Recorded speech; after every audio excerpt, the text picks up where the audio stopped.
Bom dia, boa tarde, boa noite. Não sei de onde você veio, de onde você está, mas meu nome é Camila Delgado, sou nutricionista e a convite da Tabata vim falar um pouquinho sobre óleos essenciais, porque como vocês, eu também estou aprendendo e eu estou encantada com a diversidade e de como a gente pode aplicar isso no dia a dia. Então, na aula de hoje, a direção dessa aula vai ser principalmente para os nutricionistas que desejam aplicar aromaterapia no consultório, mas também para você que deseja saber um pouquinho mais sobre tanto o que a nossa lei ela rege sobre a aromaterapia, principalmente para aqueles que são profissionais da saúde. Eu achei importante a gente falar sobre isso, porque às vezes a gente pode estar indicando sem mesmo entender o porquê e como toda a legislação brasileira preconiza e o que é indicado. Isso porque, acima de toda a indicação, a gente tem que ter segurança do que a gente indica. Então, como profissional da saúde, vejo que não poderia começar essa série de aulas que nós vamos ter falando sobre as legislações. Então, como eu falei, meu nome é Camila Delgado, sou nutricionista há 6 anos. A Tabata, minha paciente, me fez este convite. Estou me sentindo assim muito honrada pela oportunidade. Sou uma entusiasta da aromaterapia. Eu digo isso porque também estou aprendendo muito. Sou especializada em nutrição esportiva, trabalho com atletas há muito tempo, praticamente desde o começo da minha profissão. Me especializei também em nutrição ortomolecular, fitoterapia. Sou professora de pós-graduação.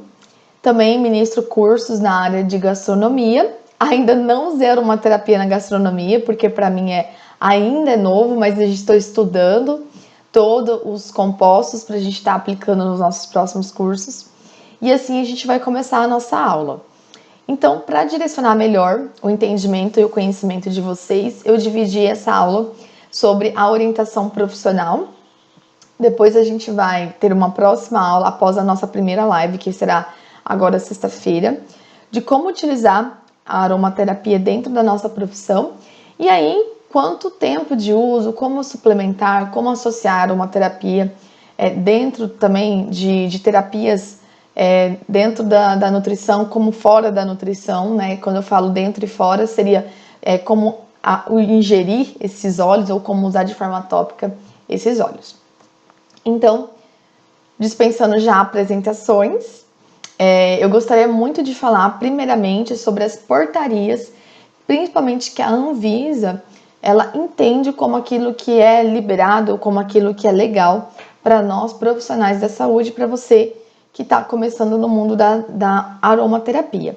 Então a gente tem uma portaria muito nova, muito recente, que foi lançada em 2018, que é a portaria de número 702, de 21 de março, que ela esclarece sobre o uso dessas terapias, a Política Nacional de Práticas Integrativas e Complementares que o SUS, ele hoje nos apresenta. Então, assim, para nós é um grande avanço saber que o nosso país, ele acredita e ele autoriza o uso dessa terapia alternativa, como também a medicina tradicional chinesa, como a acupuntura também, que é super antiga, como também Reiki, como barra de Axis. Então a gente tem várias terapias que complementam não só o que a ciência estuda de forma molecular, mas também de forma sensorial, física, olfativa. Então a gente fala muito sobre atividade física como um meio de melhorar a nossa saúde, mas tudo que a gente também sente e transforma para nós como um bem-estar físico no momento, né, que aquela pessoa sente uma deficiência, vai ser preconizado como uma terapia prática, né, integrativa e complementar. Então, a Anvisa, como vocês podem ver na descrição, ela aprova a definição dessas práticas de aromaterapia, apterapia, bioenergética, constelação familiar, cromoterapia, inclusive existe cromoterapia na nutrição, geoterapia, hipnoterapia, imposição de mãos, em medicina antropofísica, antropofisia aplicada à saúde, ozonoterapia e terapia de florais, e termalismo social e crenoterapia. Algumas terapias ainda são relativamente novas para nós, mas elas já são terapias que existem há milhões de anos. Então, a legislação da Anvisa aprova a aromaterapia. Isso a gente tem que saber. Um outro fato também, que a aromaterapia, ela vem sendo preconizada no Brasil, que ela é reconhecida como uma prática, como eu já falei, integrativa, complementar com amplo individual ou coletivo. Quando a gente fala de coletivo, é justamente essa aromaterapia dentro da culinária, que aí vai atingir muitas pessoas, ou seja, não tem necessariamente uma indicação individual, mas como simplesmente a forma de você indicar essa aromaterapia, onde várias pessoas ao mesmo tempo vão consumir aquele aroma, né? Ou seja, vão consumir com a comida esse aroma e desenvolver esse seu bem-estar dentro da terapia. Ela pode ser associada a outras práticas como talassoterapia, naturopatia, considerada uma possibilidade de intervenção que potencializa os resultados no tratamento adotado.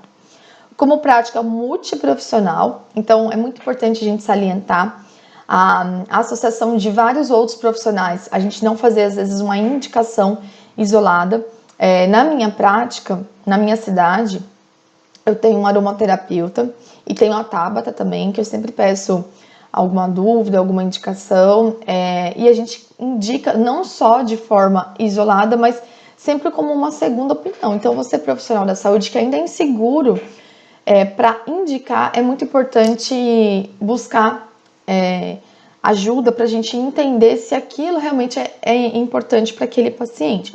Até porque a gente precisa entender que nada cura isoladamente. Então, antes mesmo da gente indicar, a gente precisa ter exemplos, nós precisamos ter respaldo para fazer essa indicação. Então, como a gente pode começar isso? Fazendo uso dos óleos essenciais, tá?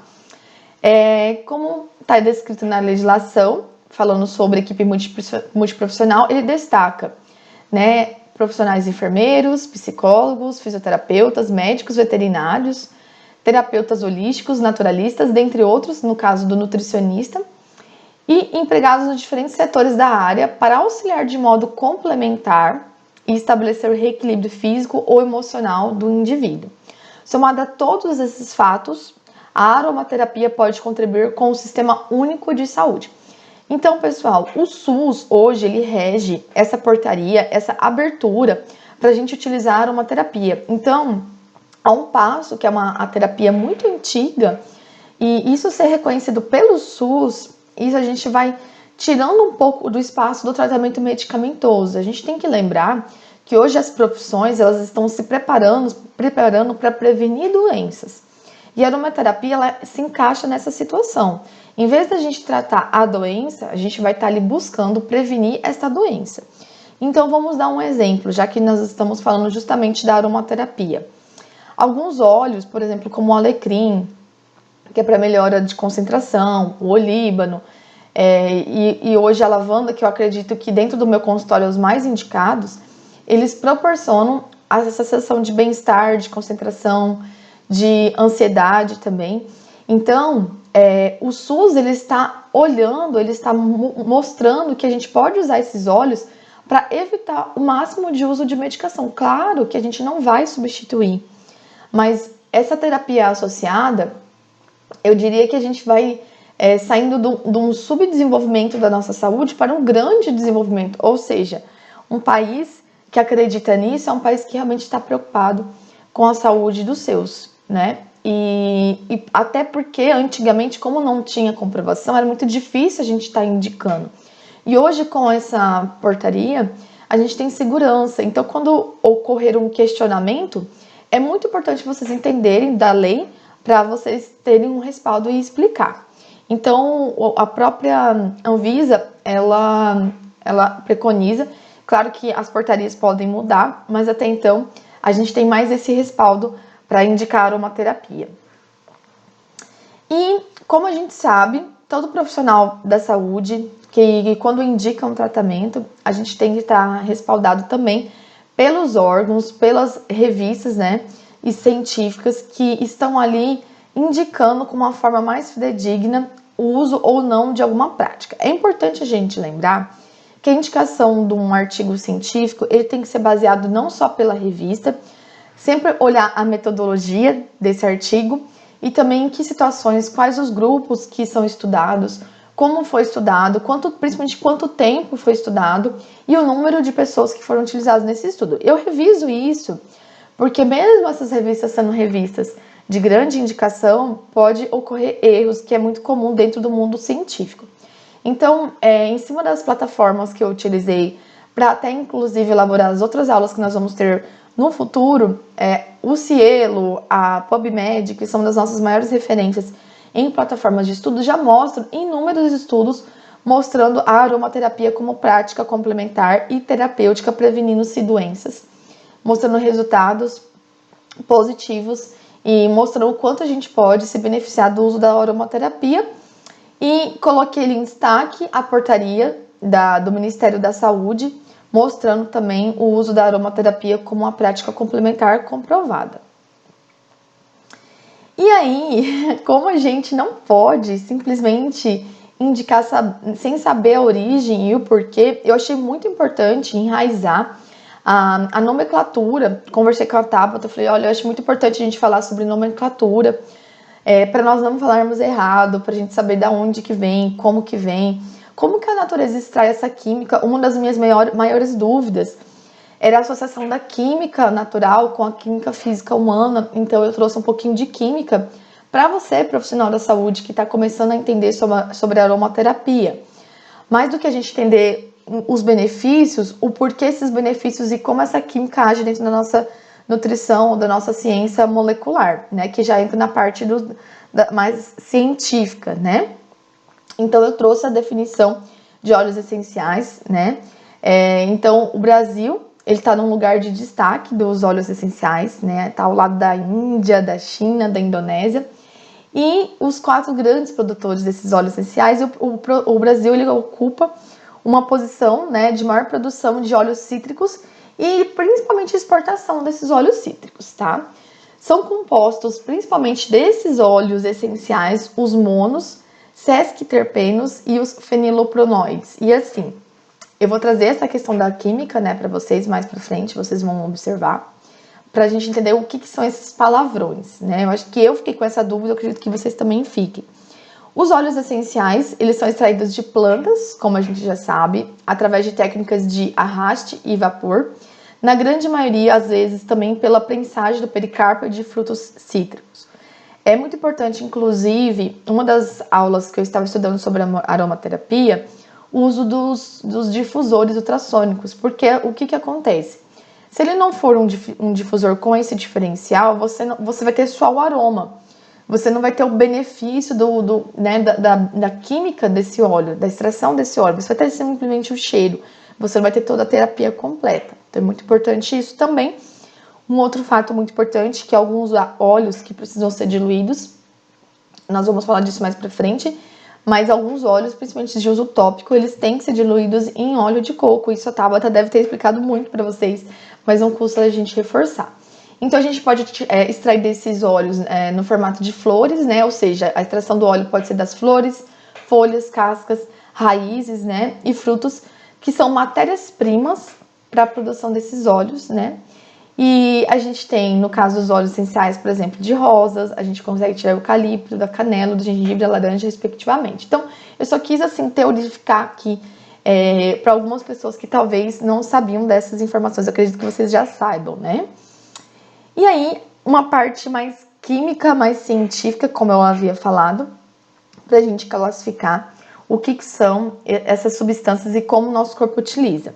Então, dando os nomes a tudo isso, a gente tem primeiramente os terpenoides, ou terpenos, que por vezes são designados como zipronoides. E aí são diversas classes, né? Porque o que acontece? A gente tem mono, diterpenos, tetraterpenos, que são classificações de carbonos, no caso dos terpenos, 5 carbonos com 8 hidrogênios.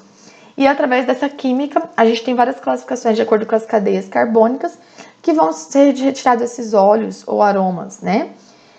Atualmente sabe-se que os terpenos com aroma agradável são extraídos de essências de plantas, outros são à base de medicamentos, convencionais de plantas que contêm esses fitoterápicos.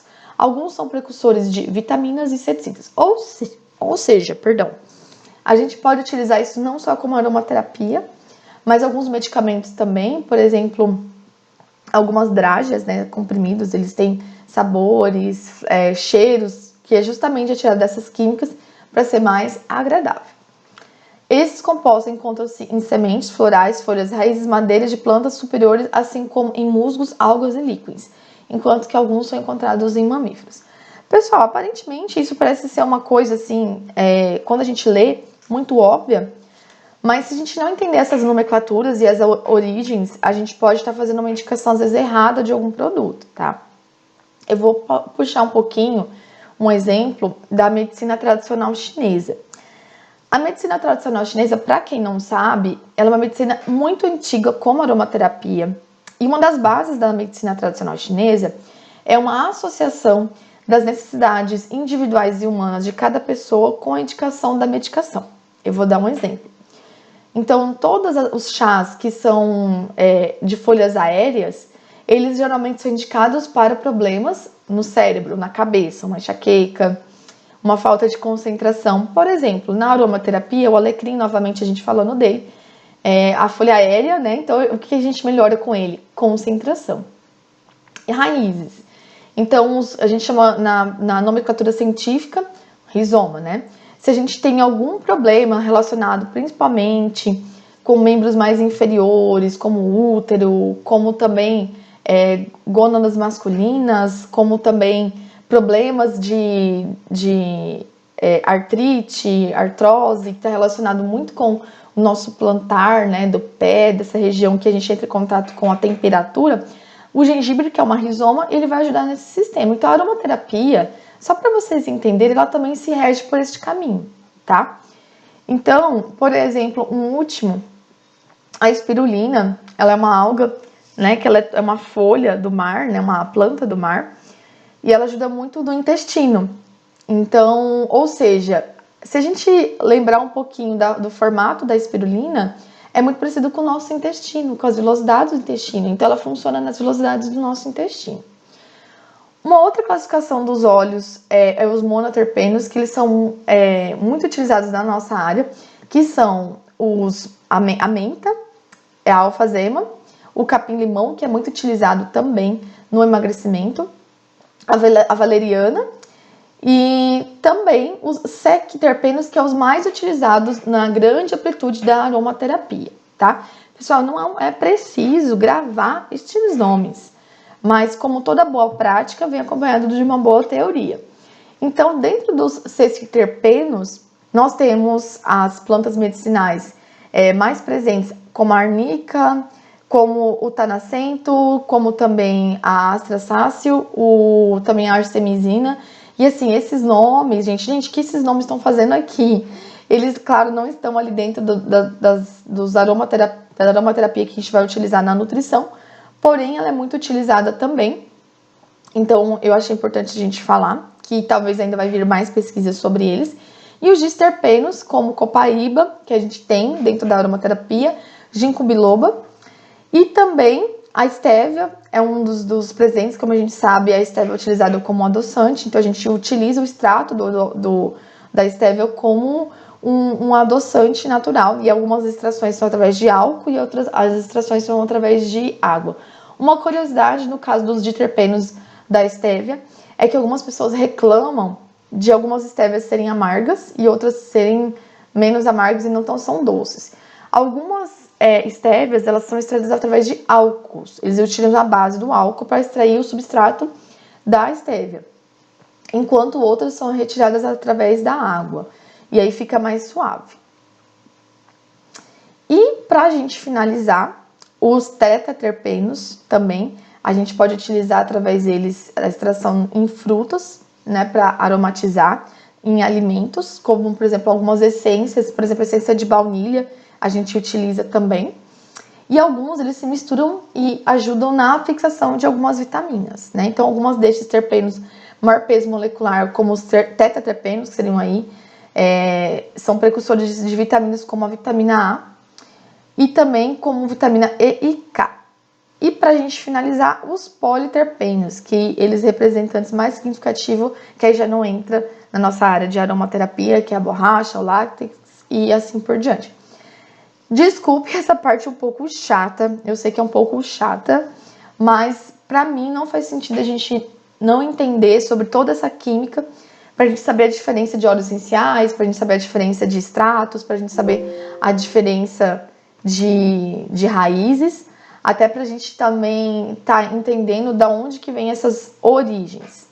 Para a gente continuar a nossa aula, eu vou só colocar aqui o nosso carregador para continuar, para a gente não ter problemas, né, de eu sumir da tela aqui de vocês.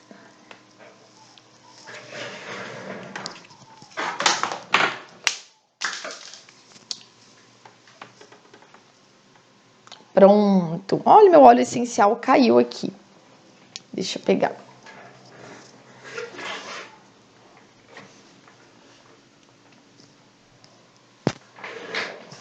E até para começar essa aula, eu utilizei o óleo de olíbano, que é o Francis aqui, que eu adoro ele, principalmente para as vezes que eu estou um pouco ansiosa. Eu utilizo ele também. Continuando aqui a nossa aula, os óleos essenciais na prática do nutricionista. Antes de tudo, pessoal, a gente não pode indicar um óleo ou até mesmo uma terapia como uma terapia que vai curar. A gente não pode prometer a cura. A gente não pode prometer que aquilo vai resolver o problema. Então, você como nutricionista sabe muito bem que nenhum tratamento, nenhuma dieta ela é igual para todo mundo. E que tudo que a gente for fazer pode melhorar com o tempo e que em algumas pessoas isso não vai acontecer. A gente tem essas variações porque cada pessoa é diferente. Mas antes da gente saber da indicação, a gente tem que saber as contraindicações em algumas situações dos óleos, tá? Não só na aromaterapia, mas vários outros tratamentos dentro da nutrição, a gente tem que ter uma atenção maior para as grávidas, crianças com menos de 3 anos, idosos, pessoas que têm epilepsias, pessoas que têm problemas cardíacos, pessoas com síndromes de forma geral e que tomam remédios, não devem recorrer aos óleos essenciais antes de passarem por uma avaliação médica. Então, essa informação ela é de suma importância, porque o que acontece? Nosso corpo, ele tem, cada parte do nosso corpo, seja região tátil, seja região oral, seja a região, né, que a gente tem aqui nasal, nós temos sensibilidades, a gente tem terminações nervosas. Essas terminações nervosas, elas mandam feedbacks positivos, que a gente chama, ou feedbacks negativos, para cada pessoa. E quando você faz uma indicação sem respaldo, você pode ser prejudicado, você pode ser desconfiado, aí o seu conhecimento pode ser contestado.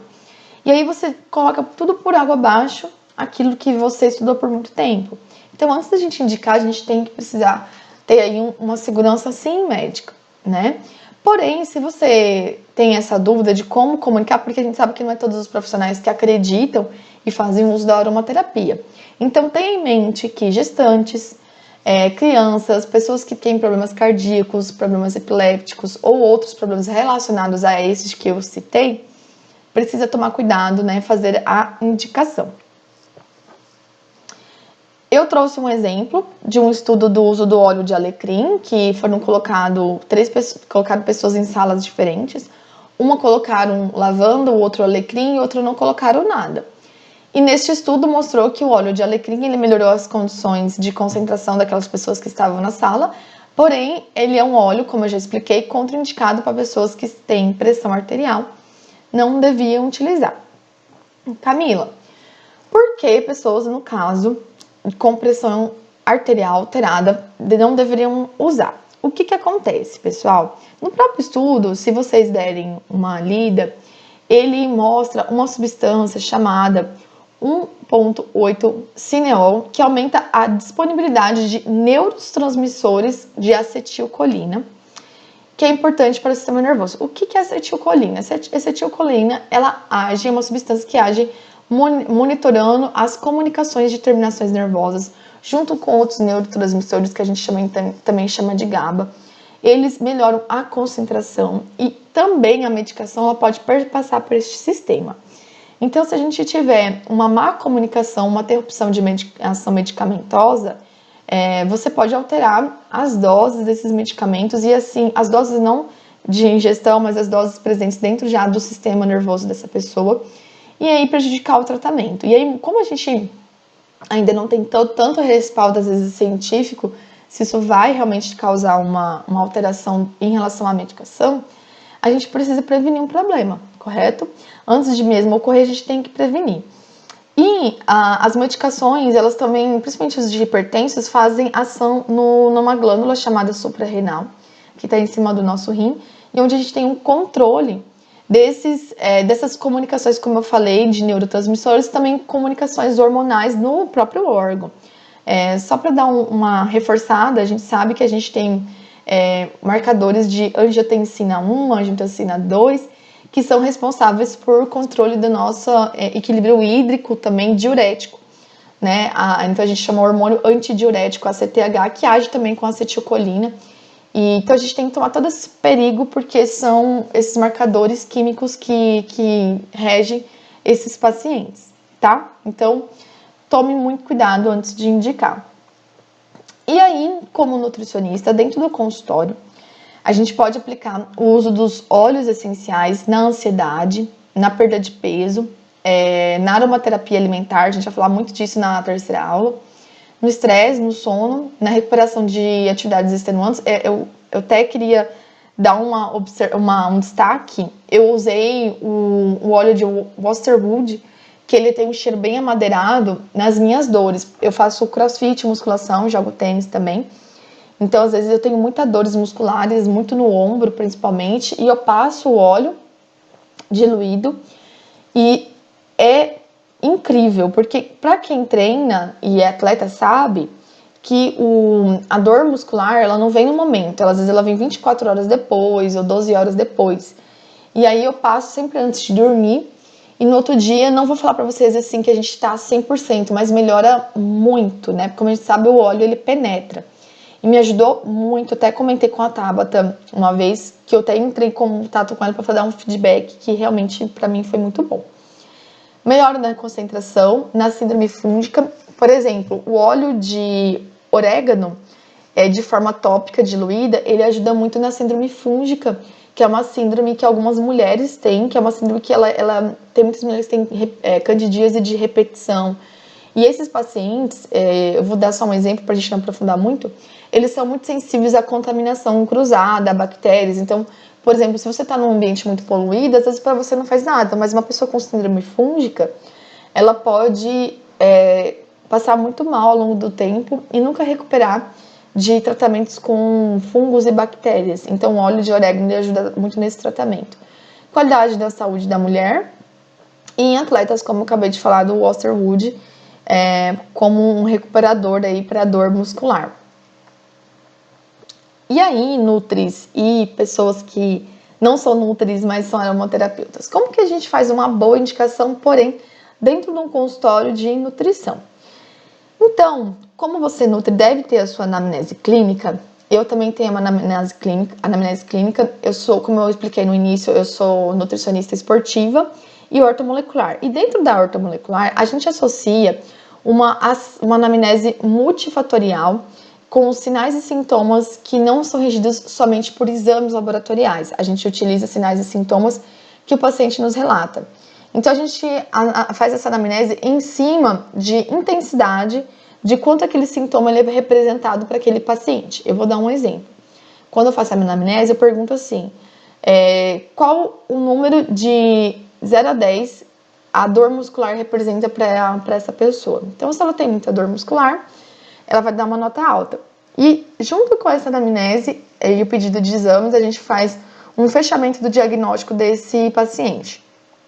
Então, a gente também tem anamnese de sono, ansiedade, distúrbios relacionados à menstruação, a doenças autoimunes. E aí, em cima dessa anamnese, no meu caso, eu vou tendo uma noção de como eu vou indicar esses óleos essenciais. Se você não faz isso, se você tem uma dificuldade, é muito importante você ter um respaldo todo técnico como esse que eu falei, para você indicar. E se você ainda não tem segurança, entrar em contato com a aromaterapeuta parceira, para estar junto com você estudando, explicando como você pode indicar juntamente com esse profissional. Mas antes de tudo, a gente tem que saber as contraindicações, como eu falei no início, né? E na dúvida, consultar a literatura, né? E, como eu já falei, consultar uma aromaterapeuta. É muito importante a gente saber o que a gente está falando. E não tem como também a gente saber o que está falando se a gente não utilizar. Então, antes mesmo de você utilizar, de você indicar, utilize os óleos.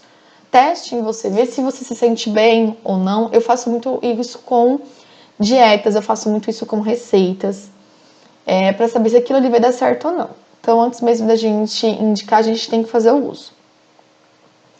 E aqui eu trouxe os óleos essenciais que são indicados para uso oral. Uma coisa muito importante, pessoal, muito importante, a gente tem que tomar cuidado com a indicação oral dos usos dos óleos essenciais, as porcentagens, o número de gotas. Porém, esses óleos também são muito utilizados na gastronomia. A gente vai falar mais pra frente de como é utilizado na gastronomia. Mas antes da gente indicar, muito importante estudar essa questão da indicação. Então, eu tenho aqui a lista, que é essa lista que tá aí para vocês na tela. O óleo de basil, que é o manjericão. O black pepper, que é a pimenta preta. A cinnamon bark, que é a casca de canela.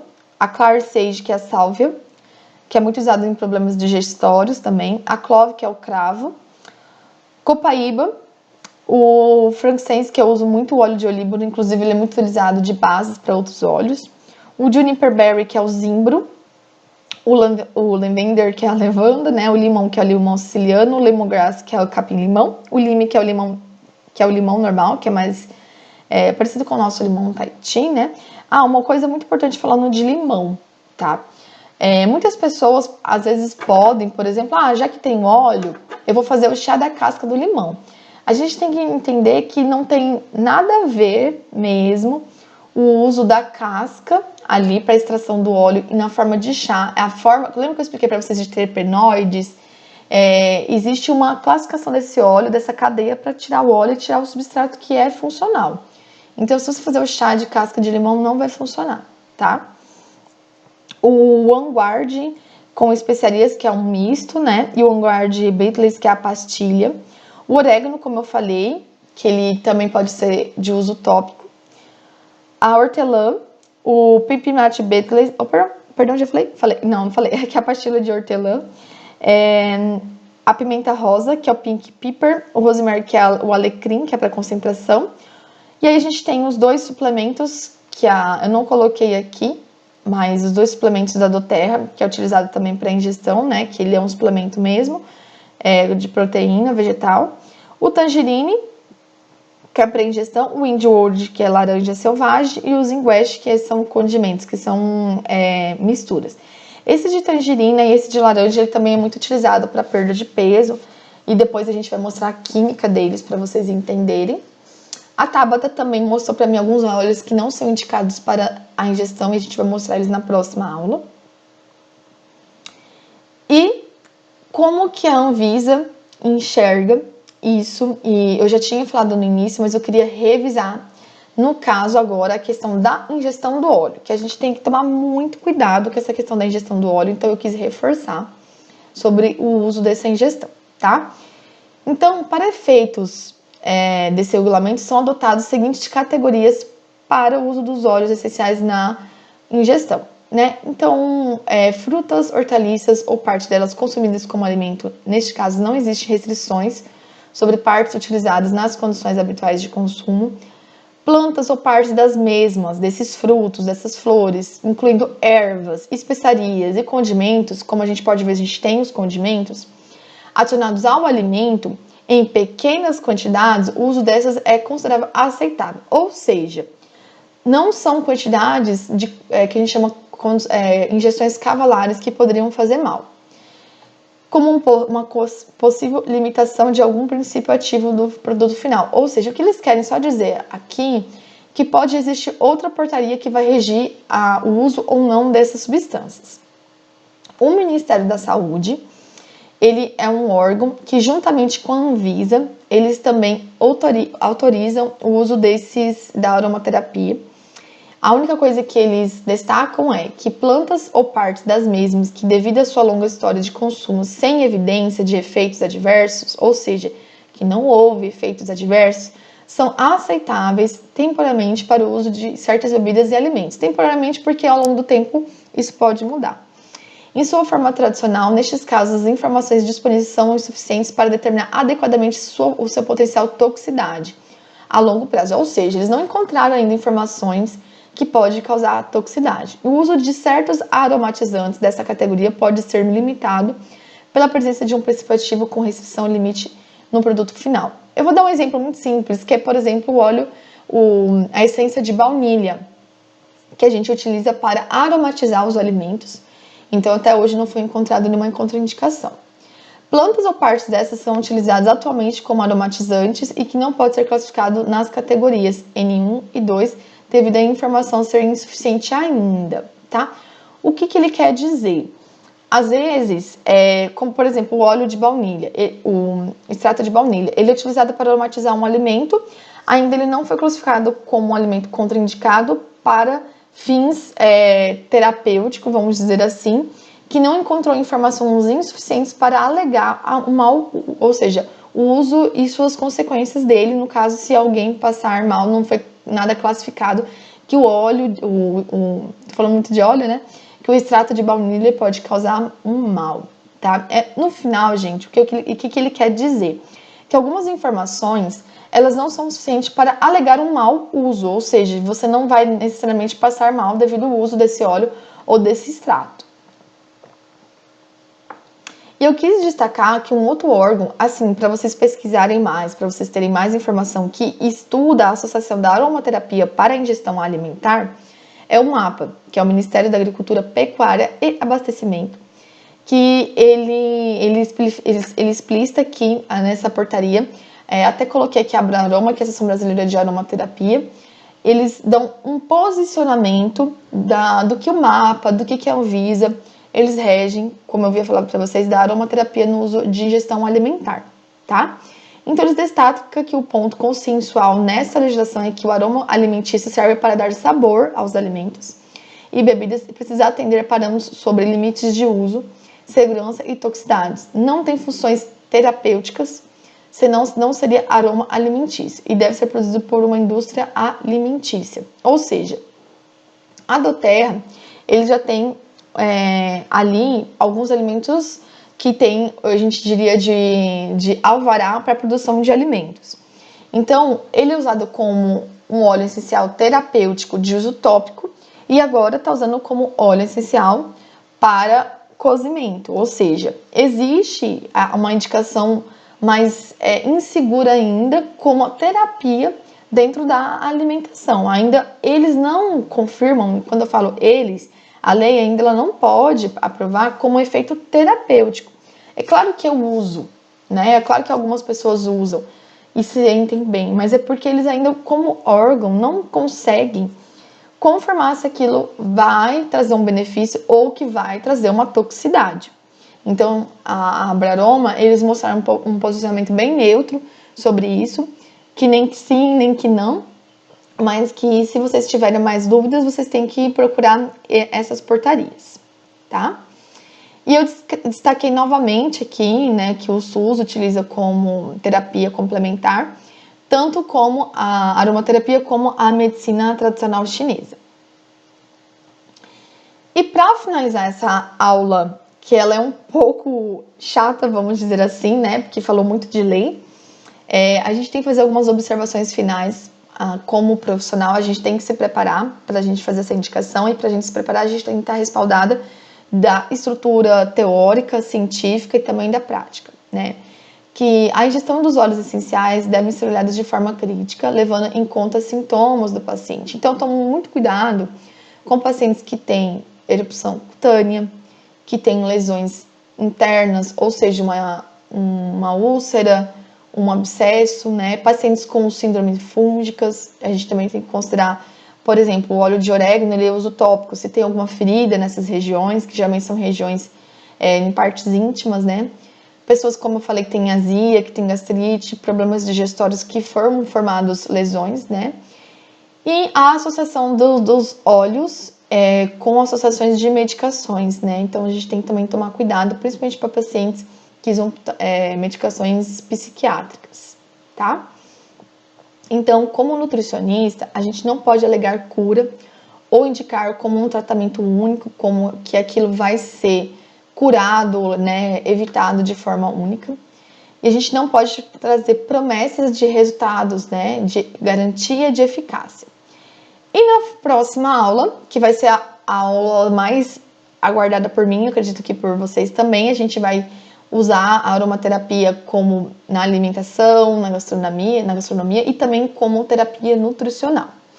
Pessoal, então muito obrigada pela atenção, por estar aqui. Mais uma vez, muito obrigada, Tabata, pelo convite. Eu espero que você... Eu sei que não é uma aula muito atrativa ainda, mas ela é uma aula muito importante para a gente ter toda a nossa segurança e respaldo para a indicação da aromaterapia, que essa ciência é fantástica, que é antiga, mas ela está relativamente nova para todos nós.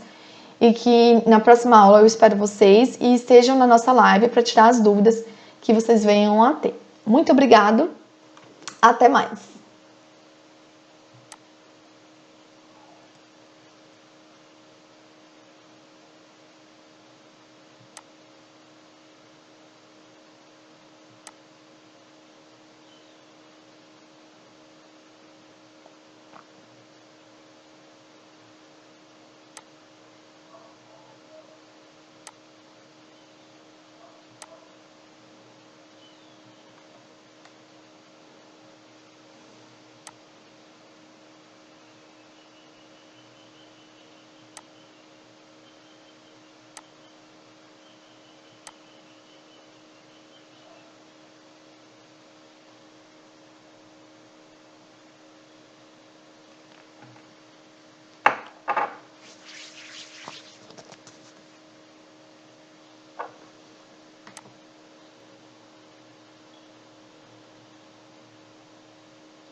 Amor,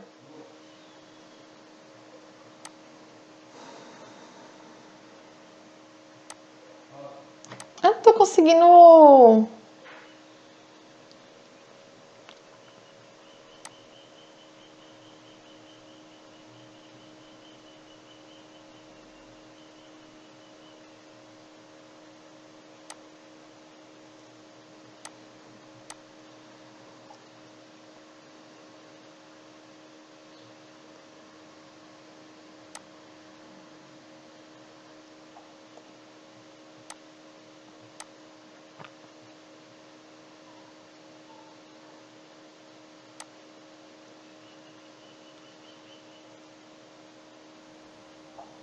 Olá, pessoal. Se abrir do computador, vocês vão fazer isso aqui, ó. Record the screen. Clica nela. Também a opção de abrir o microfone. Aqui o áudio está ótimo. Então agora, gente, a gente já está gravando a tela do computador. É assim que funciona com o Camtasia. Depois que você fez tudo, mostrou aqui, abriu a internet, fez seu tutorial, você vem aqui nessa barrinha, escolhe a opção deletar o filme, pausar ou stop. Clicando em stop, ele já vai mostrar aqui para você a sua produção. Olha, o pequeno filme que a gente acabou de fazer já está aqui, tá bom? Então é isso aí. Então vamos salvar esse...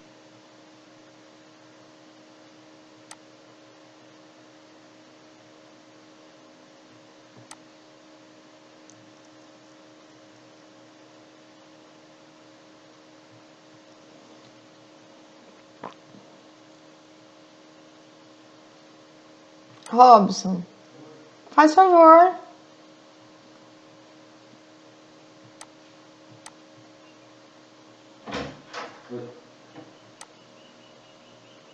Uai, eu gravei, ele não apareceu aqui pra eu salvar.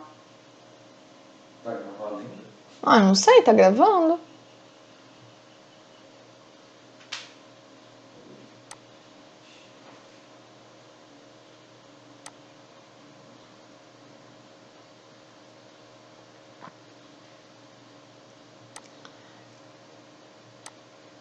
Ah, aqui.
Bom dia, boa tarde, boa noite.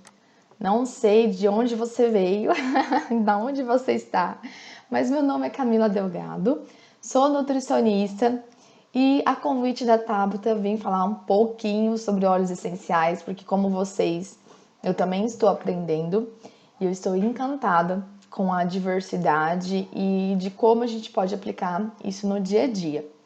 Então, na aula de hoje, a direção dessa aula vai ser principalmente para os nutricionistas que desejam aplicar aromaterapia no consultório, mas também para você que deseja saber um pouquinho mais sobre tanto o que a nossa lei ela rege sobre a aromaterapia, principalmente para aqueles que são profissionais da saúde. Eu achei importante a gente falar sobre isso, porque às vezes a gente pode estar indicando sem mesmo entender o porquê e como toda a legislação brasileira preconiza e o que é indicado. Isso porque, acima de toda a indicação, a gente tem que ter segurança do que a gente indica. Então, como profissional da saúde, vejo que não poderia começar essa série de aulas que nós vamos ter falando sobre as legislações. Então, como eu falei, meu nome é Camila Delgado, sou nutricionista há 6 anos. A Tabata, minha paciente, me fez este convite. Estou me sentindo assim muito honrada pela oportunidade. Sou uma entusiasta da aromaterapia. Eu digo isso porque também estou aprendendo muito. Sou especializada em nutrição esportiva, trabalho com atletas há muito tempo, praticamente desde o começo da minha profissão. Me especializei também em nutrição ortomolecular, fitoterapia. Sou professora de pós-graduação. Também ministro cursos na área de gastronomia. Ainda não usei aromaterapia na gastronomia, porque para mim ainda é novo, mas estou estudando todos os compostos para a gente estar aplicando nos nossos próximos cursos. E assim a gente vai começar a nossa aula. Então, para direcionar melhor o entendimento e o conhecimento de vocês, eu dividi essa aula sobre a orientação profissional Depois a gente vai ter uma próxima aula após a nossa primeira live, que será agora sexta-feira, de como utilizar a aromaterapia dentro da nossa profissão.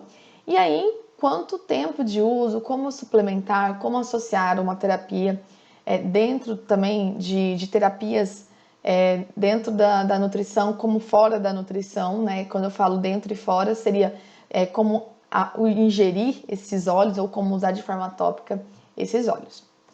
Então, dispensando já apresentações, eu gostaria muito de falar primeiramente sobre as portarias, principalmente que a Anvisa, ela entende como aquilo que é liberado, como aquilo que é legal para nós profissionais da saúde, para você que está começando no mundo da aromaterapia. Então a gente tem uma portaria muito nova, muito recente, que foi lançada em 2018, que é a portaria de número 702, de 21 de março, que ela esclarece sobre o uso dessas terapias, a Política Nacional de Práticas Integrativas e Complementares que o SUS, ele hoje nos apresenta. Então, assim, para nós é um grande avanço saber que o nosso país, ele acredita e ele autoriza o uso dessa terapia alternativa, como também a medicina tradicional chinesa, como a acupuntura também, que é super antiga, como também Reiki, como barra de Axis. Então a gente tem várias terapias que complementam não só o que a ciência estuda de forma molecular, mas também de forma, eu diria, de forma sensorial, física, olfativa. Então a gente fala muito sobre atividade física como um meio de melhorar a nossa saúde, mas tudo que a gente também sente e transforma para nós como um bem-estar físico no momento, né, que aquela pessoa sente uma deficiência, vai ser preconizado como uma terapia prática, né, integrativa e complementar. Então, a Anvisa, como vocês podem ver na descrição, ela aprova a definição dessas práticas de aromaterapia, apiterapia, bioenergética, constelação familiar, cromoterapia, inclusive existe cromoterapia na nutrição, geoterapia, hipnoterapia, imposição de mãos, medicina antropofísica, antropofisia aplicada à saúde, ozonoterapia e terapia de florais, e termalismo social e crenoterapia. Algumas terapias ainda são relativamente novas para nós, mas elas já são terapias que existem há milhões de anos. Então, a legislação da Anvisa aprova a aromaterapia. Isso a gente tem que saber. Um outro fato também, que a aromaterapia, ela vem sendo preconizada no Brasil, que ela é reconhecida como uma prática, como eu já falei, integrativa, complementar com amplo individual ou coletivo. Quando a gente fala de coletivo, é justamente essa aromaterapia dentro da culinária, que aí vai atingir muitas pessoas, ou seja, não tem necessariamente uma indicação individual, mas como simplesmente a forma de você indicar essa aromaterapia, onde várias pessoas ao mesmo tempo vão consumir aquele aroma, né? Ou seja, vão consumir com a comida esse aroma e desenvolver esse seu bem-estar dentro da terapia. Ela pode ser associada a outras práticas como talassoterapia, naturopatia, considerada uma possibilidade de intervenção que potencializa os resultados no tratamento adotado. Como prática multiprofissional, então é muito importante a gente salientar a associação de vários outros profissionais, a gente não fazer às vezes uma indicação isolada. Na minha prática, na minha cidade, eu tenho um aromaterapeuta e tenho a Tabata também, que eu sempre peço alguma dúvida, alguma indicação, e a gente indica não só de forma isolada, mas sempre como uma segunda opinião. Então, você profissional da saúde que ainda é inseguro para indicar, é muito importante buscar ajuda para a gente entender se aquilo realmente é importante para aquele paciente. Até porque a gente precisa entender que nada cura isoladamente. Então, antes mesmo da gente indicar, a gente precisa ter exemplos, nós precisamos ter respaldo para fazer essa indicação. Então, como a gente pode começar isso? Fazendo uso dos óleos essenciais, tá? Como está descrito na legislação, falando sobre equipe multiprofissional, ele destaca, né, profissionais enfermeiros, psicólogos, fisioterapeutas, médicos veterinários, terapeutas holísticos, naturalistas, dentre outros, no caso do nutricionista, e empregados nos diferentes setores da área para auxiliar de modo complementar e estabelecer o reequilíbrio físico ou emocional do indivíduo. Somado a todos esses fatos, a aromaterapia pode contribuir com o Sistema Único de Saúde. Então, pessoal, o SUS hoje ele rege essa portaria, essa abertura para a gente utilizar a aromaterapia. Então, há um passo que é a terapia muito antiga e isso ser reconhecido pelo SUS, isso a gente vai tirando um pouco do espaço do tratamento medicamentoso. A gente tem que lembrar que hoje as profissões elas estão se preparando para prevenir doenças. E a aromaterapia ela se encaixa nessa situação. Em vez da gente tratar a doença, a gente vai estar ali buscando prevenir essa doença.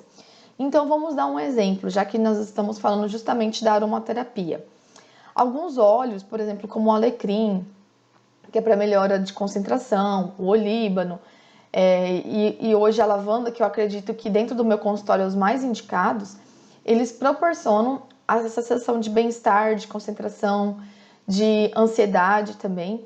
Então, o SUS ele está olhando, ele está mostrando que a gente pode usar esses óleos para evitar o máximo de uso de medicação. Claro que a gente não vai substituir, mas essa terapia associada, eu diria que a gente vai saindo de um subdesenvolvimento da nossa saúde para um grande desenvolvimento, ou seja, um país que acredita nisso é um país que realmente está preocupado com a saúde dos seus, né? E até porque antigamente, como não tinha comprovação, era muito difícil a gente estar indicando. E hoje, com essa portaria, a gente tem segurança. Então, quando ocorrer um questionamento, é muito importante vocês entenderem da lei para vocês terem um respaldo e explicar. Então, a própria Anvisa, ela preconiza, claro que as portarias podem mudar, mas até então a gente tem mais esse respaldo para indicar a aromaterapia. E como a gente sabe, todo profissional da saúde que quando indica um tratamento, a gente tem que estar respaldado também pelos órgãos, pelas revistas, né, e científicas que estão ali indicando com uma forma mais fidedigna o uso ou não de alguma prática. É importante a gente lembrar que a indicação de um artigo científico ele tem que ser baseado não só pela revista, sempre olhar a metodologia desse artigo e também em que situações, quais os grupos que são estudados, como foi estudado, principalmente quanto tempo foi estudado e o número de pessoas que foram utilizadas nesse estudo. Eu reviso isso porque mesmo essas revistas sendo revistas de grande indicação, pode ocorrer erros, que é muito comum dentro do mundo científico. Então, em cima das plataformas que eu utilizei para até inclusive elaborar as outras aulas que nós vamos ter no futuro, o Cielo, a PubMed, que são das nossas maiores referências em plataformas de estudo, já mostram inúmeros estudos mostrando a aromaterapia como prática complementar e terapêutica prevenindo-se doenças, mostrando resultados positivos e mostrando o quanto a gente pode se beneficiar do uso da aromaterapia. E coloquei ali em destaque a portaria do Ministério da Saúde, mostrando também o uso da aromaterapia como uma prática complementar comprovada. E aí, como a gente não pode simplesmente indicar sem saber a origem e o porquê, eu achei muito importante enraizar a nomenclatura. Conversei com a Tabata, falei, olha, eu acho muito importante a gente falar sobre nomenclatura, para nós não falarmos errado, para a gente saber de onde que vem, como que a natureza extrai essa química. Uma das minhas maiores dúvidas era a associação da química natural com a química física humana, então eu trouxe um pouquinho de química para você, profissional da saúde, que está começando a entender sobre a aromaterapia. Mais do que a gente entender os benefícios, o porquê esses benefícios e como essa química age dentro da nossa nutrição, da nossa ciência molecular, né, que já entra na parte mais científica, né? Então eu trouxe a definição de óleos essenciais, né? Então o Brasil ele está num lugar de destaque dos óleos essenciais, né? Está ao lado da Índia, da China, da Indonésia. E os 4 grandes produtores desses óleos essenciais, o Brasil ele ocupa uma posição, né, de maior produção de óleos cítricos e principalmente a exportação desses óleos cítricos, tá?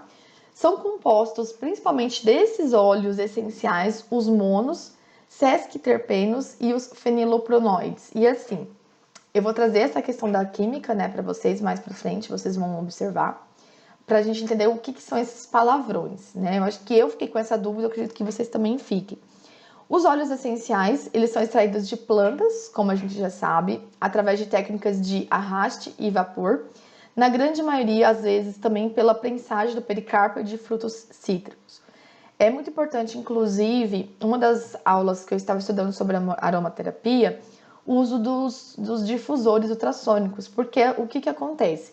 Se ele não for um difusor com esse diferencial, você vai ter só o aroma. Você não vai ter o benefício da química desse óleo, da extração desse óleo. Você vai ter simplesmente o cheiro. Você não vai ter toda a terapia completa. Então é muito importante isso também. Um outro fato muito importante, que alguns óleos que precisam ser diluídos, nós vamos falar disso mais pra frente, mas alguns óleos, principalmente de uso tópico, eles têm que ser diluídos em óleo de coco. Isso a Tabata deve ter explicado muito para vocês, mas não custa a gente reforçar. Então a gente pode extrair desses óleos no formato de flores, né? Ou seja, a extração do óleo pode ser das flores, folhas, cascas, raízes, né? E frutos, que são matérias-primas para a produção desses óleos, né? E a gente tem, no caso dos óleos essenciais, por exemplo, de rosas, a gente consegue tirar o eucalipto, da canela, do gengibre, da laranja, respectivamente. Então, eu só quis, assim, teorificar aqui para algumas pessoas que talvez não sabiam dessas informações. Eu acredito que vocês já saibam, né? E aí, uma parte mais química, mais científica, como eu havia falado, para a gente classificar o que são essas substâncias e como o nosso corpo utiliza. Então, dando os nomes a tudo isso, a gente tem primeiramente os terpenoides, ou terpenes, que por vezes são designados como zipronoides. E aí são diversas classes, né? Porque o que acontece? A gente tem mono, diterpenos, tetraterpenos, que são classificações de carbonos, no caso dos terpenos, 5 carbonos com 8 hidrogênios. E através dessa química, a gente tem várias classificações de acordo com as cadeias carbônicas, que vão ser retirados esses óleos ou aromas, né? Atualmente sabe-se que os terpenos com aroma agradável são extraídos de essências de plantas, outros são à base de medicamentos convencionais de plantas que contêm esses fitoterápicos. Alguns são precursores de vitaminas e inseticidas, ou seja, a gente pode utilizar isso não só como aromaterapia, mas alguns medicamentos também, por exemplo, algumas drágeas, né, comprimidos, eles têm sabores, cheiros, que é justamente retirado dessas químicas para ser mais agradável. Esses compostos encontram-se em sementes, florais, folhas, raízes, madeiras de plantas superiores, assim como em musgos, algas e líquens, enquanto que alguns são encontrados em mamíferos. Pessoal, aparentemente isso parece ser uma coisa assim, quando a gente lê, muito óbvia, mas se a gente não entender essas nomenclaturas e as origens, a gente pode estar fazendo uma indicação às vezes errada de algum produto, tá? Eu vou puxar um pouquinho um exemplo da medicina tradicional chinesa. A medicina tradicional chinesa, para quem não sabe, ela é uma medicina muito antiga como aromaterapia. E uma das bases da medicina tradicional chinesa é uma associação das necessidades individuais e humanas de cada pessoa com a indicação da medicação. Eu vou dar um exemplo. Então, todos os chás que são de folhas aéreas, eles geralmente são indicados para problemas no cérebro, na cabeça, uma enxaqueca, uma falta de concentração. Por exemplo, na aromaterapia, o alecrim, novamente a gente falando dele, a folha aérea, né? Então, o que a gente melhora com ele? Concentração. E raízes. Então, a gente chama na nomenclatura científica, rizoma, né? Se a gente tem algum problema relacionado principalmente com membros mais inferiores, como o útero, como também gônadas masculinas, como também problemas de artrite, artrose, que está relacionado muito com o nosso plantar, né, do pé, dessa região que a gente entra em contato com a temperatura, o gengibre, que é uma rizoma, ele vai ajudar nesse sistema. Então, a aromaterapia, só para vocês entenderem, ela também se rege por este caminho, tá?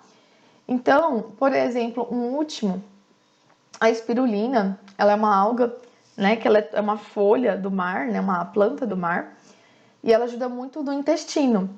Então, ou seja, se a gente lembrar um pouquinho do formato da espirulina, é muito parecido com o nosso intestino, com as velocidades do intestino. Então, ela funciona nas velocidades do nosso intestino. Uma outra classificação dos óleos é os monoterpenos, que eles são muito utilizados na nossa área, que são a menta, a alfazema, o capim-limão, que é muito utilizado também no emagrecimento, a valeriana e também os sequiterpenos, que são os mais utilizados na grande amplitude da aromaterapia, tá? Pessoal, não é preciso gravar estes nomes, mas como toda boa prática, vem acompanhado de uma boa teoria. Então, dentro dos sequiterpenos, nós temos as plantas medicinais mais presentes, como a arnica, como o tanacento, como também a astrasáceo, também a artemisina. E assim, esses nomes, gente, o que esses nomes estão fazendo aqui? Eles, claro, não estão ali dentro da aromaterapia que a gente vai utilizar na nutrição, porém ela é muito utilizada também. Então, eu achei importante a gente falar, que talvez ainda vai vir mais pesquisas sobre eles.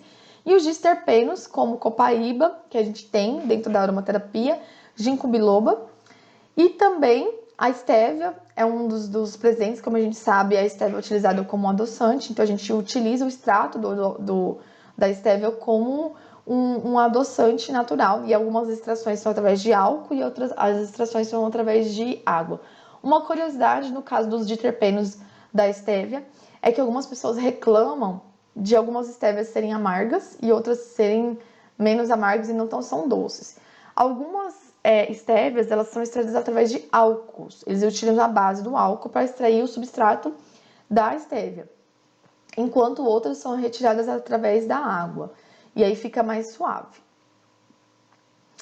E para a gente finalizar, os tetaterpenos também, a gente pode utilizar através deles a extração em frutas, né, para aromatizar, em alimentos, como por exemplo algumas essências, por exemplo a essência de baunilha, a gente utiliza também. E alguns eles se misturam e ajudam na fixação de algumas vitaminas, né? Então algumas destes terpenos maior peso molecular, como os tetaterpenos, que seriam aí, são precursores de vitaminas como a vitamina A e também como vitamina E e K. E para a gente finalizar, os politerpenos, que eles representantes mais significativos, que aí já não entra na nossa área de aromaterapia, que é a borracha, o látex e assim por diante. Desculpe essa parte um pouco chata, eu sei que é um pouco chata, mas para mim não faz sentido a gente não entender sobre toda essa química, para a gente saber a diferença de óleos essenciais, para a gente saber a diferença de extratos, para a gente saber a diferença de raízes, até para a gente também estar entendendo da onde que vem essas origens.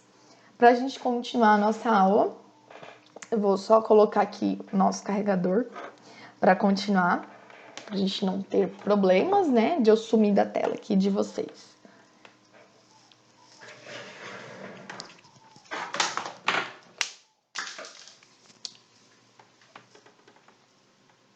Pronto. Olha, meu óleo essencial caiu aqui. Deixa eu pegar.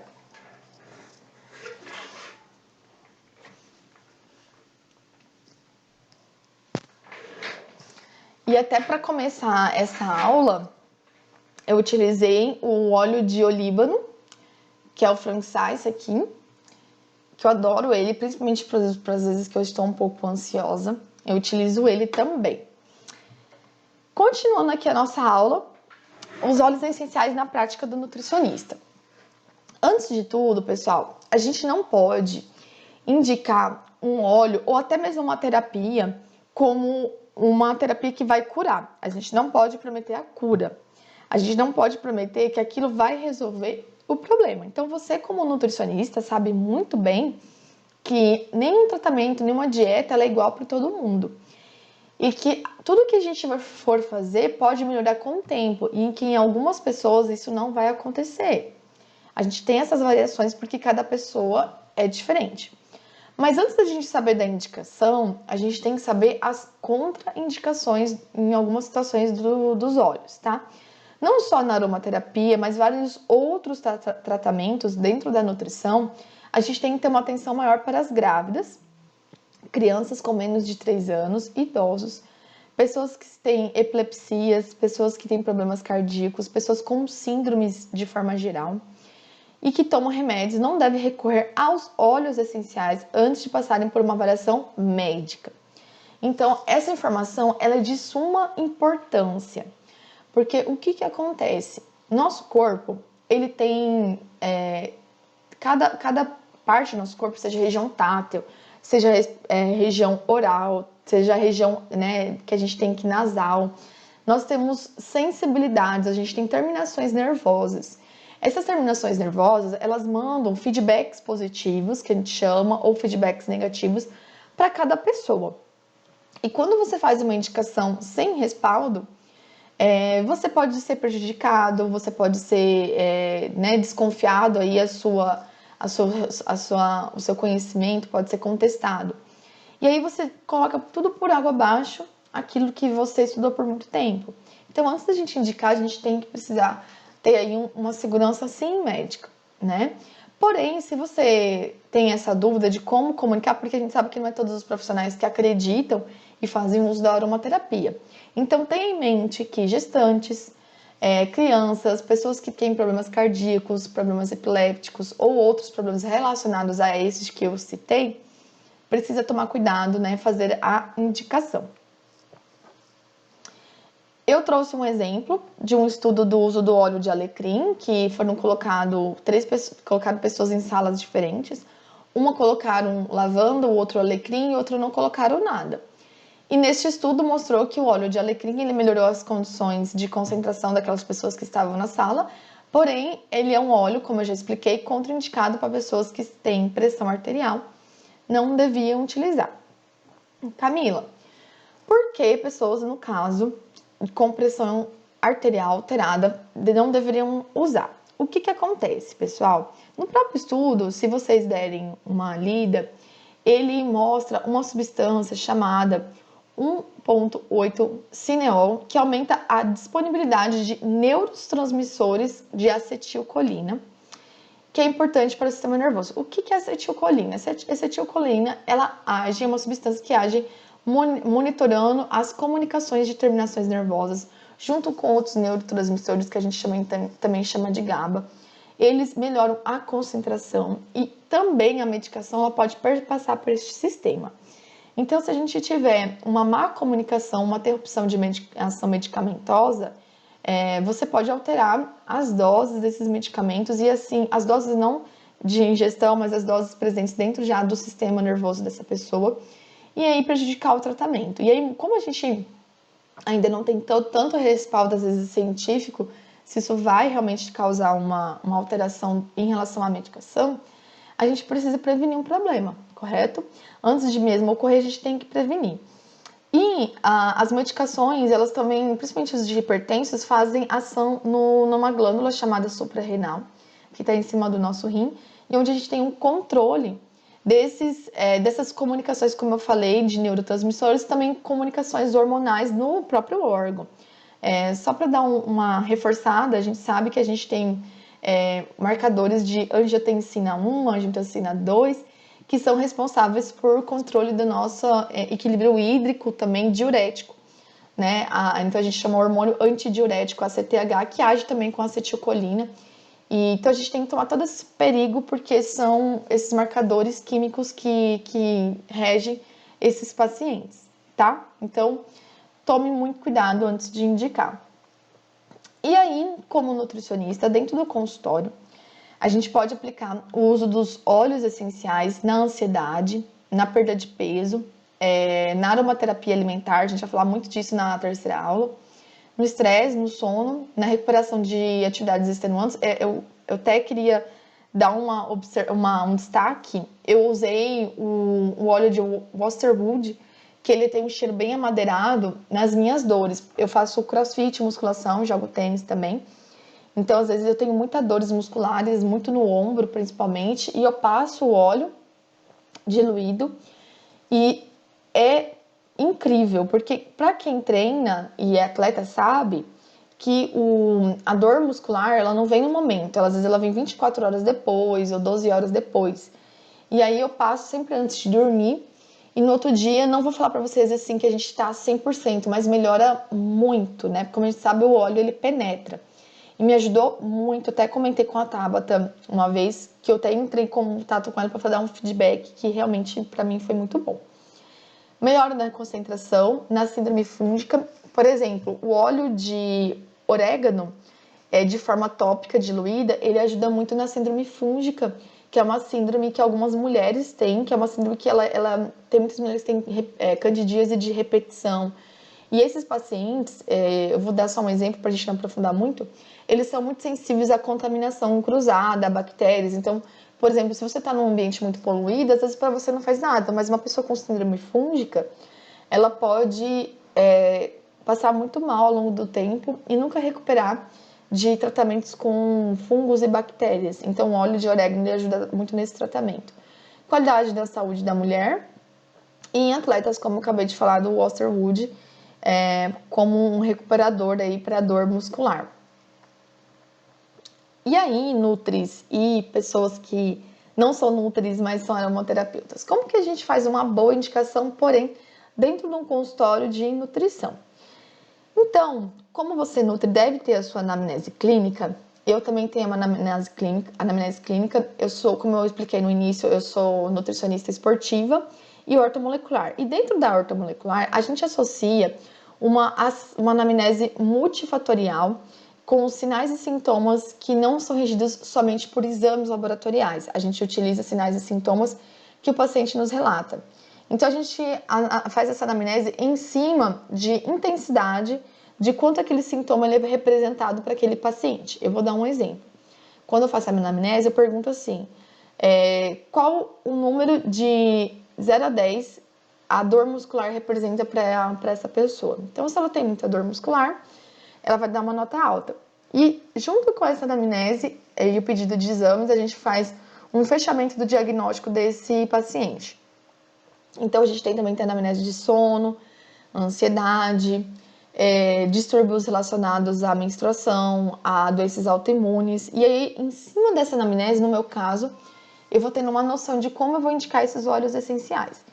Se você não faz isso, se você tem uma dificuldade, é muito importante você ter um respaldo todo técnico como esse que eu falei, para você indicar. E se você ainda não tem segurança, entrar em contato com um aromaterapeuta parceira, para estar junto com você estudando, explicando como você pode indicar juntamente com esse profissional. Mas antes de tudo, a gente tem que saber as contraindicações, como eu falei no início, né? E na dúvida, consultar a literatura, né? E, como eu já falei, consultar uma aromaterapeuta. É muito importante a gente saber o que a gente está falando. E não tem como também a gente saber o que está falando se a gente não utilizar. Então, antes mesmo de você utilizar, de você indicar, utilize os óleos. Teste em você, vê se você se sente bem ou não. Eu faço muito isso com dietas, eu faço muito isso com receitas, para saber se aquilo ali vai dar certo ou não. Então, antes mesmo da gente indicar, a gente tem que fazer o uso. E aqui eu trouxe os óleos essenciais que são indicados para uso oral. Uma coisa muito importante, pessoal, muito importante, a gente tem que tomar cuidado com a indicação oral dos usos dos óleos essenciais, as porcentagens, o número de gotas. Porém, esses óleos também são muito utilizados na gastronomia. A gente vai falar mais pra frente de como é utilizado na gastronomia. Mas antes da gente indicar, muito importante estudar essa questão da indicação. Então, eu tenho aqui a lista, que é essa lista que tá aí para vocês na tela. O óleo de basil, que é o manjericão. O black pepper, que é a pimenta preta. A cinnamon bark, que é a casca de canela. A clar sage, que é a sálvia, que é muito usado em problemas digestórios também. A clove, que é o cravo. Copaíba. O frankincense, que eu uso muito o óleo de olíbano, inclusive ele é muito utilizado de bases para outros óleos. O juniper berry, que é o zimbro.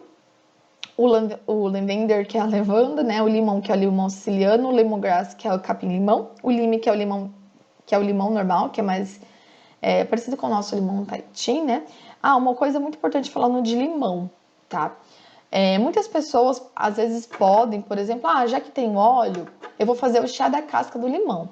a gente tem que entender que não tem nada a ver mesmo o uso da casca ali para extração do óleo e na forma de chá. A forma, lembra que eu expliquei para vocês de terpenoides?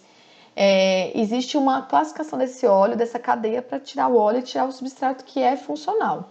Então, se você fazer o chá de casca de limão, não vai funcionar, tá? O Vanguard com especiarias, que é um misto, né? E o Vanguard Bitters, que é a pastilha.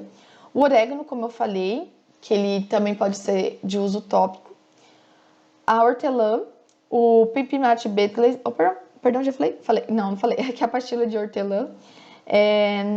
A pimenta rosa, que é o Pink Pepper. O rosemary, que é o alecrim, que é para concentração. E aí a gente tem os dois suplementos, que eu não coloquei aqui, mas os dois suplementos da doTERRA, que é utilizado também para ingestão, né? Que ele é um suplemento mesmo, de proteína vegetal. O tangerine, que é para ingestão. O Windward, que é laranja selvagem. E o zingueste, que são condimentos, que são misturas. Esse de tangerina e esse de laranja, ele também é muito utilizado para perda de peso. E depois a gente vai mostrar a química deles para vocês entenderem. A Tabata também mostrou para mim alguns óleos que não são indicados para a ingestão e a gente vai mostrar eles na próxima aula. E como que a Anvisa enxerga isso? E eu já tinha falado no início, mas eu queria revisar, no caso agora, a questão da ingestão do óleo, que a gente tem que tomar muito cuidado com essa questão da ingestão do óleo, então eu quis reforçar sobre o uso dessa ingestão, tá? Então, para efeitos desse regulamento, são adotadas as seguintes categorias para o uso dos óleos essenciais na ingestão, né? Então, frutas, hortaliças ou parte delas consumidas como alimento, neste caso não existem restrições sobre partes utilizadas nas condições habituais de consumo, plantas ou partes das mesmas, desses frutos, dessas flores, incluindo ervas, especiarias e condimentos, como a gente pode ver, a gente tem os condimentos, adicionados ao alimento, em pequenas quantidades, o uso dessas é considerado aceitável. Ou seja, não são quantidades que a gente chama ingestões cavalares que poderiam fazer mal. Como uma possível limitação de algum princípio ativo do produto final. Ou seja, o que eles querem só dizer aqui que pode existir outra portaria que vai regir o uso ou não dessas substâncias. O Ministério da Saúde, ele é um órgão que, juntamente com a Anvisa, eles também autorizam o uso da aromaterapia. A única coisa que eles destacam é que plantas ou partes das mesmas que, devido à sua longa história de consumo sem evidência de efeitos adversos, ou seja, que não houve efeitos adversos, são aceitáveis temporariamente para o uso de certas bebidas e alimentos. Temporariamente porque ao longo do tempo isso pode mudar. Em sua forma tradicional, nestes casos, as informações disponíveis são insuficientes para determinar adequadamente o seu potencial toxicidade a longo prazo. Ou seja, eles não encontraram ainda informações que podem causar toxicidade. O uso de certos aromatizantes dessa categoria pode ser limitado pela presença de um princípio ativo com restrição limite no produto final. Eu vou dar um exemplo muito simples, que é, por exemplo, o óleo, a essência de baunilha, que a gente utiliza para aromatizar os alimentos. Então, até hoje não foi encontrado nenhuma contraindicação. Plantas ou partes dessas são utilizadas atualmente como aromatizantes e que não pode ser classificado nas categorias N1 e 2, devido à informação ser insuficiente ainda, tá? O que ele quer dizer?